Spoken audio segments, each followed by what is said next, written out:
Ce sera accompagné d'une association, donc une association qui travaille énormément pour la protection de l'environnement et surtout pour la promotion de l'éducation environnementale. Donc parmi nous ce matin, Karim Rahal, le président de l'association Torba, qui n'est plus à présenter. Bonjour Monsieur Rahal. Bonjour. Marhaba. Oui, c'est bien. Voilà, et parmi nous également ce matin, la vice-présidente de cette même association, Yasmine Bokadoum. Bonjour. Bonjour. Marhaba. Merci. Voilà, alors, juste avant, pendant que le portrait de Maryam Oussaï, de cet agriculteur passait, Monsieur Rahal me disait que vous étiez à Timimoun. Vous avez fait un beau passage à Timimoun.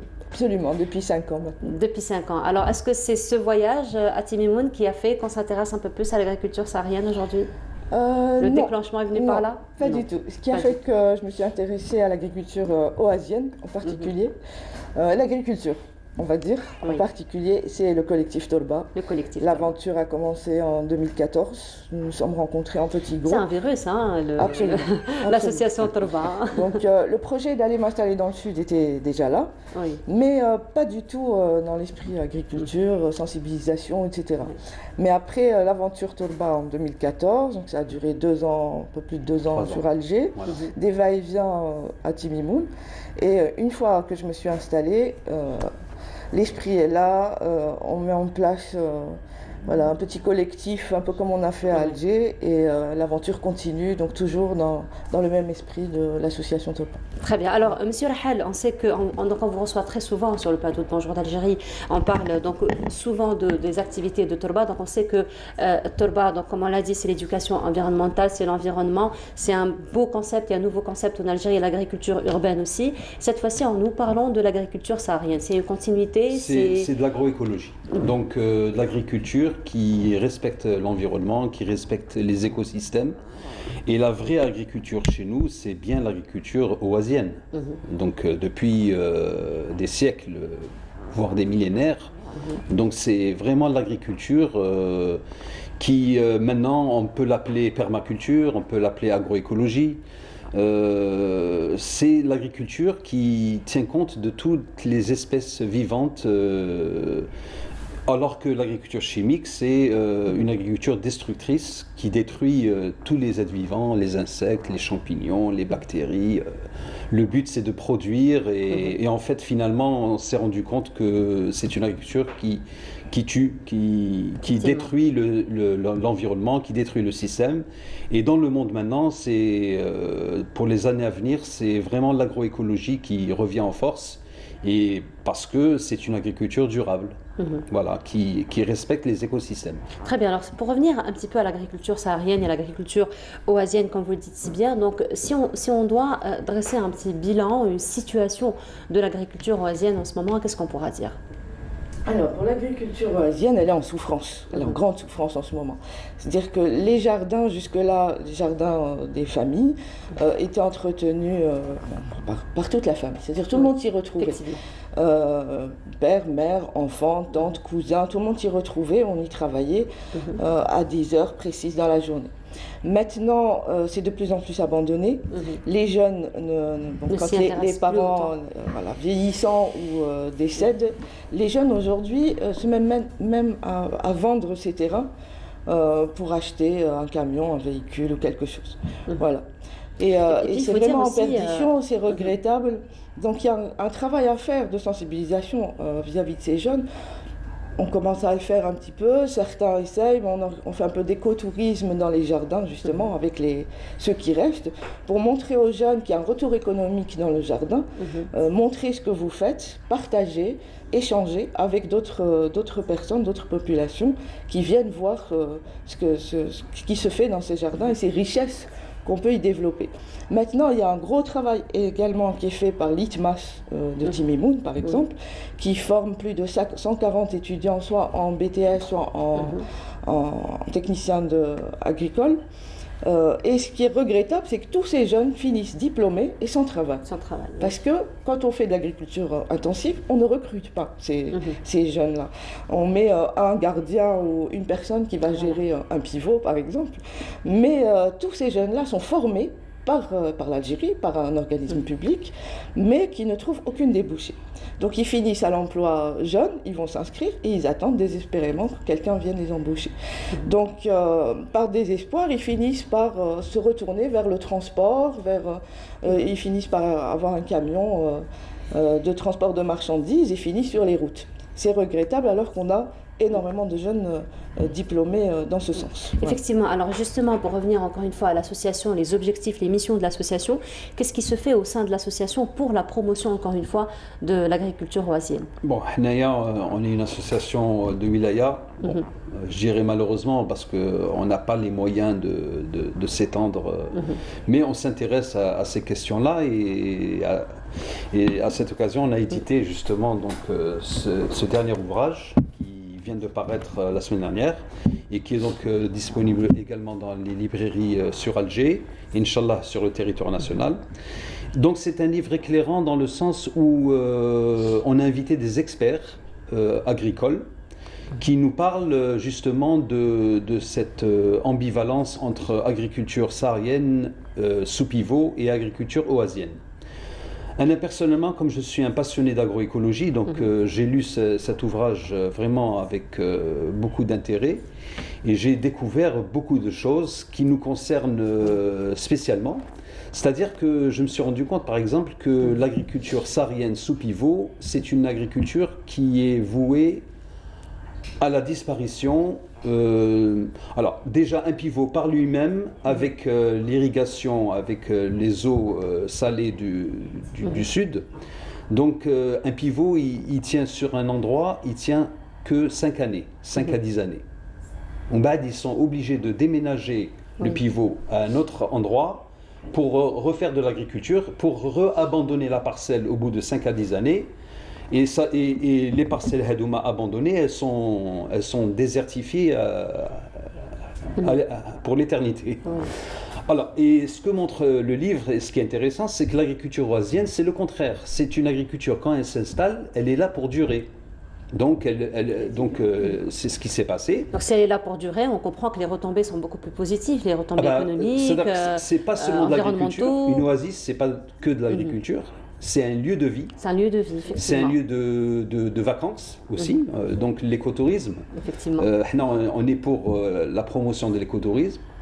C'est un lieu où on peut découvrir, où on peut vivre, où on peut faire des services, on peut développer. Donc, en fait, finalement, l'agriculture intensive, industrielle, elle embauche très peu. On a reçu des jeunes à l'association Torba qui ont travaillé dans ces exploitations intensives. Ils vont là-bas comme ils vont à Sonatrach, c'est-à-dire ils vont pour 3 mois, 6 mois. Et ils reviennent parce qu'ils ne peuvent pas supporter de vivre là-bas. C'est des conditions, je dirais, industrielles. Et la deuxième grande différence, c'est l'arbre. Donc l'agriculture intensive ne travaille pas avec l'arbre. Contrairement à l'agriculture oasienne qui travaille avec les palmiers dattiers. Et voilà. C'est ce qui est intéressant, encore une fois, parce qu'après, quand il y a une bonne prise en charge, j'ai envie de dire, des palmiers dattiers, ça peut créer encore un autre microclimat pour faire une autre promotion d'une autre agriculture, finalement. Tout à fait. Donc c'est l'agriculture à étage. Voilà, j'ai eu à goûter des oranges au sud. Alors quand on pense les oranges au sud, on n'a pas, ça vient pas à l'idée, hein, parce qu'on sait que les oranges, ça demande beaucoup d'eau, etc. Et pourtant, elles sont tout juste succulentes. L'oasis, c'est vraiment un lieu de vie pour les êtres humains, mais pour les animaux, pour les plantes. Il y a toutes les espèces de plantes. On peut faire tout type d'agriculture, d'arboriculture, de l'élevage. C'est vraiment plus on augmente la biodiversité et plus l'oasis est vivante. Et elle devient agréable à vivre. Là, nous sommes en train de voir justement quelques photos qui défilent. Vous pourriez peut-être nous les commenter. Absolument, oui. Alors là, vous avez... Vous l'avez juste en face de vous, le récepteur. Oui. Alors, on a fruits et légumes, là, que vous pouvez voir. Donc, une variété extraordinaire qui peut se développer dans notre Sahara magique. Il y a des variétés qui n'existaient pas, par exemple l'artichaut n'est pas développé dans cette région et pourtant, donc là c'est les photos d'un couple qui s'est lancé dans l'aventure il y a 7 ans, parti de rien du tout. Donc on va voir des photos avant-après hein, de leur terrain. Donc là on a courgettes, fraises, betteraves, cardes, blé, on a absolument tous les légumes qu'on désire. Et donc parti il y a 7 ans de rien du tout. Aujourd'hui, ils ont vraiment reverdi le désert. Ils ont 3 enfants et leur fierté, c'est, comme ils me disent, de pouvoir faire goûter à leurs enfants des légumes qui n'existent pas sur le marché local. Et puis bio. Et c'est bio. Et c'est bio. Absolument. Donc vraiment voilà, là on voit des femmes, beaucoup de femmes hein, dans les jardins. Hein. Tous les matins on se retrouve dans les jardins pour pouvoir travailler ensemble. Et, voilà. Donc beaucoup de fraises cette année. Et également dans le sud, j'ai vu là dans le nord que le marché est un peu inondé, mais dans le sud également. Voilà, beaucoup d'abricots, beaucoup de pêche. Enfin voilà, en fait, c'est diversifié. Produits, effectivement, c'est diversifié, c'est des cultures en rotation, donc on ne fragilise pas les sols, on les enrichit. Et l'eau est utilisée vraiment avec parcimonie, intelligence. C'est un point très important. Ça, c'est très important. On manque énormément d'eau et ça aiderait beaucoup les Oasiens. De toute façon, les Oasiens ont de tout temps été très ingénieux hein, dans l'économie d'eau. Donc, on retient les Fougara, par exemple, d'ailleurs, il y a une grande campagne pour sauver d'ailleurs les Fougara qui existent. Alors, justement, pour parler un petit peu, encore une fois, de l'ingéniosité des Oasiens, le livre est intitulé « Une agriculture saharienne sans les Oasiens ». Donc, c'est une question, c'est une problématique que le livre pose, c'est un point d'interrogation. Alors, est-ce qu'on comprend par ce titre qu'il faut revenir vers les Oasiens, il faut travailler en collaboration avec les Oasiens, profiter de leur expérience? Il y a tout un programme d'investissement dans le Grand Sud par rapport à l'agriculture, parce que l'Algérie est dans une situation un peu critique, dans le sens où c'est-à-dire que c'est une situation actuellement d'urgence dans laquelle on n'est pas en autonomie alimentaire, donc on importe quasiment la moitié de ce qu'on consomme. Et donc, Hnaya, si vous voulez, on compte sur le Sud pour développer cette agriculture, pour devenir autosuffisant. Et donc, il y a toute une campagne pour développer l'agriculture, les céréales, le maïs, les fourrages, etc. Donc, mais ce qu'il faut savoir, ce que j'ai appris dans ce livre, c'est que cette agriculture moderne sous pivot consomme énormément d'eau. Et l'eau, c'est pas une eau qui peut se renouveler, elle est non renouvelable. Ça veut dire que cette eau qui est utilisée, elle part à perte après. C'est-à-dire, c'est vraiment des cultures éphémères. Alors que la même quantité d'eau qui est utilisée actuellement sous pivot, si on l'a transformée dans le domaine des oasis, ça veut dire si on en faisait des oasis, les oasis consomment beaucoup moins d'eau que l'agriculture moderne sous pivot. Et ça permettrait non seulement d'augmenter les surfaces avec la même quantité d'eau, mais également de garder l'eau sous les palmiers. Et ça veut dire qu'on va aller vers une agriculture durable. Ça veut dire que les surfaces qui vont être, Inch'Allah, qui vont être développées, parce qu'il y a de très grands projets. L'État est là pour accompagner ces projets, donc c'est ça. Bon, l'État, il est ouvert à tous les investisseurs, aussi bien les grands que les petits. Mais ça serait bien que les jeunes Hadouma, ils puissent être particulièrement mieux accompagnés pour venir vivre dans le Sud. Moi-même, si j'étais plus jeune, franchement, ça me dirait d'aller m'investir dans le Sud, parce que moi, je dirais que c'est l'avenir. Et quand on crée une oasis, elle est là pour durer. Effectivement. Voilà. Et ben voilà, donc l'oasis est là pour durer. Donc on espère qu'il y ait une très grande promotion de l'agriculture saharienne. Merci beaucoup d'avoir été parmi nous ce matin. De faire encore une fois la promotion, la sensibilisation par rapport à cette question environnementale ô combien importante. Merci beaucoup à vous, Monsieur Karim Rahal. Donc on rappelle, vous êtes le président de l'association Torba, et Madame Yasmine Boukadoum, vous êtes vice-présidente de l'association Torba. Merci encore une fois d'avoir été parmi nous ce matin. Et on continue.